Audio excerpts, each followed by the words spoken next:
Tonight's debate sparked a range of reactions from local political leaders as well. We spoke to some of our prominent voices in the community to get their take on the performances and what it means for the upcoming election.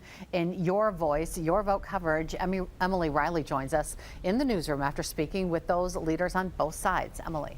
Cami, as the debate continues to stir many reactions, it's clear opinions are divided along party lines. A candidate for Wisconsin's 8th Congressional District, Dr. Kristen Lyerly, attended last night's watch party at the Democratic Party of Brown County's office.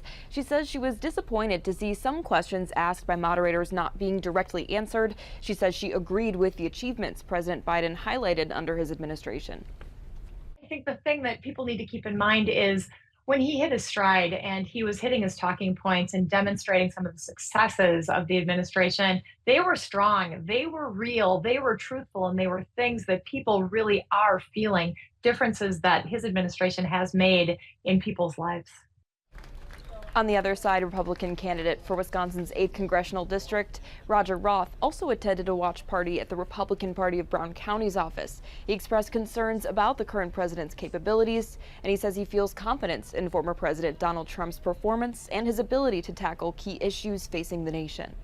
We have the opportunity to go ahead and strengthen our economy, secure our border, protect our interests around the world, and we can do that by electing Donald Trump the next president.